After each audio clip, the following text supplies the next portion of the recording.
ಸ್ನೇಹಿತರೆ, ತಮ್ಮೆಲ್ಲರಿಗೂ ನಮಸ್ಕಾರ. ಇನಿ ದನಿ ಕನ್ನಡ ಯೂಟ್ಯೂಬ್ ಚಾನಲ್ಗೆ ತಮ್ಮೆಲ್ಲರಿಗೂ ಸ್ವಾಗತ ಸುಸ್ವಾಗತ. ಸ್ನೇಹಿತರೆ, ನಾನು ಪುಟ್ಟಸ್ವಾಮಿ ಪಿ ತರೀಕೆರೆ. ನನಗೆ ಹಾಡುಗಳಂದರೆ ಬಹಳನೇ ಇಷ್ಟ. ಅದರಲ್ಲೂ ಹಳೆ ಕಾಲದ ಗಾಯಕರು ಹಾಡಿರುವಂತಹ ಗೀತೆಗಳೆಂದರೆ ತುಂಬ ತುಂಬ ತುಂಬ ಇಷ್ಟ.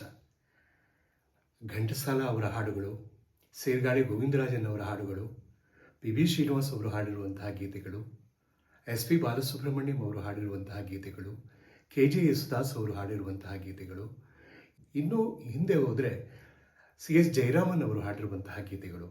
ನಾನು ಕನ್ನಡ ಚಿತ್ರರಂಗಕ್ಕೆ ಮಾತ್ರ ಸಂಬಂಧಪಟ್ಟಂತೆ ಹೇಳ್ತಾ ಇದ್ದೇನೆ. ಎಲ್ಲಕ್ಕಿಂತ ಮಿಗಿಲಾಗಿ ಡಾಕ್ಟರ್ ರಾಜ್ಕುಮಾರ್, ಗಾನಗಂಧರ್ವ ಡಾಕ್ಟರ್ ರಾಜ್ಕುಮಾರ್ ಅವರ ಗೀತೆಗಳು ನನಗೆ ಬಹಳ ಪ್ರಿಯವಾಗ್ತವೆ. ಈ ದಿನ ನನಗೆ PBS ಅವರ ಬಗ್ಗೆ ಮಾತಾಡಬೇಕು ಅಂತ ನನಗನ್ನಿಸಿದೆ. PBS ಅವರ ಕಂಚಿನ ಕಂಠದಿಂದ ಕೋಟ್ಯಾನುಕೋಟಿ ಶ್ರೋತೃಗಳ ಗಮನವನ್ನು ಸೂಜಿಗಲ್ಲಿನಂತೆ ಸೆಳೀತಾರೆ. ಕಂಚಿನ ಧ್ವನಿ, ಅತಿ ಮಧುರವಾದ ಕಂಠ PBS ಅವರದು. PBS ಅವರು ಭಾರತೀಯ ಚಿತ್ರರಂಗದ ಮಹಾನ್ ಗಾಯಕ. ಅದರಲ್ಲೂ ಹೆಚ್ಚಾಗಿ ದಕ್ಷಿಣ ಭಾರತದ ಅನೇಕ ಚಿತ್ರಗಳಲ್ಲಿ ಅವರ ಗೀತೆಗಳು ರಾರಾಜಿಸಿವೆ. ಡಾಕ್ಟರ್ ರಾಜ್ಕುಮಾರ್ ಅವರ ರೂಪಕ್ಕೆ, ಅವರ ಸೌಂದರ್ಯಕ್ಕೆ, ಅವರ ಶರೀರಕ್ಕೆ ಹೊಂದುವಂತಹ ಶಾರೀರವೆಂದರೆ PBS ಅವರದು. PBS ಅವರ ಧ್ವನಿಯಿಂದ ಮೂಡಿಬಂದಂತಹ ಗೀತೆಗಳಲ್ಲಿ ಡಾಕ್ಟರ್ ರಾಜ್ಕುಮಾರ್ ಅನೇಕ ಚಿತ್ರಗಳಲ್ಲಿ ಅಭಿನಯಿಸಿದ್ದಾರೆ. PBS ಅವರೇ ಒಮ್ಮೆ ಮಹಾನ್ ಗಾಯಕರಾಗಿದ್ದರೂ ಡಾಕ್ಟರ್ ರಾಜ್ಕುಮಾರ್ ಅವರು ನನಗೆ ಹಾಡಲು ಅವಕಾಶವನ್ನು ಕೊಟ್ಟರಲ್ಲ, ಅವ್ರದ್ದು ದೊಡ್ಡ ವ್ಯಕ್ತಿತ್ವ, ದೊಡ್ಡ ಮನಸ್ಸು ಎಂಬುದಾಗಿ, ಎಲ್ಲಿ ಅಂದರೆ ಹಾಸನ ಆಕಾಶವಾಣಿಯ ಸ್ಟುಡಿಯೋದಲ್ಲಿ 1996ರಲ್ಲಿ ಸೆಪ್ಟೆಂಬರ್ ತಿಂಗಳಲ್ಲೇ ಹಾಸನ ಆಕಾಶವಾಣಿಗೆ ಅವರು ಬಂದಿದ್ದರು. ಆ ಸಂದರ್ಭದಲ್ಲಿ ಹೇಳಿದಂತಹ ಮಾತಿದು. PBS ಅವರು ಬರೀ ಚಿತ್ರಗೀತೆಗಳಿಗೆ ಮಾತ್ರವಲ್ಲ, ಭಕ್ತಿಗೀತೆಗಳಿಗೆ ಅವರ ಧ್ವನಿ ಹೇಳಿ ಮಾಡಿಸಿದಂತಿದೆ. ಇವತ್ತು ಸಹ ಗಣಪತಿ ಹಬ್ಬ ಬಂತು ಅಂತ ಹೇಳಿದರೆ ಅವರ ಧ್ವನಿಯಲ್ಲಿ ಮೂಡಿಬಂದಂತಹ ಶರಣು ಶರಣಯ್ಯ ಶರಣು ಬೆನಕ ಈ ಹಾಡಾಗಲಿ, ಅಥವಾ ಎದ್ದೇಳು ಮಂಜುನಾಥ, ಕರುನಾಡು ಯಡಿಯೂರ ವಾಸ ಸಿದ್ಧಲಿಂಗೇಶ, ಬೇರೆ ಬೇರೆ ಸುಪ್ರಭಾತಗಳಿಗೆ ಹೇಳಿ ಮಾಡಿಸಿದಂತಹ ಧ್ವನಿ, ಮಧುರವಾದ ಧ್ವನಿ, ಎಂದು ಮರೆಯಲಾಗದಂತಹ ಧ್ವನಿ.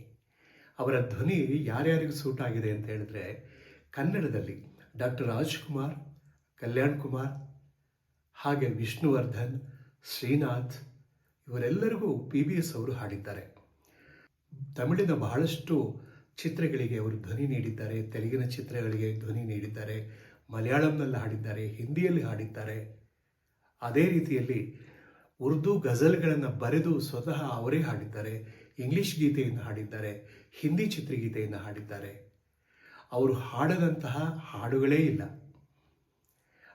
ಅವರು ಒಂದು ಮಾತನ್ನು ಹೇಳ್ತಾರೆ, ಒಂದೊಂದು ಹಾಡಿನ ಮೇಲೂ ಒಬ್ಬೊಬ್ಬ ಗಾಯಕನ ಹೆಸರಿರುತ್ತದೆ. ಹಾಗೆ ಅವರವರಿಗೆ ಸಿಕ್ಕಂತಹ ಅವಕಾಶಗಳಲ್ಲಿ ಅವರು ಹಾಡಿದ್ದಾರೆ ಎಂಬುದಾಗಿ ತಮ್ಮ ಗಾಯನ ಪಯಣದ ನೆನಪುಗಳನ್ನು ಅವರು ಹೇಳ್ತಾರೆ.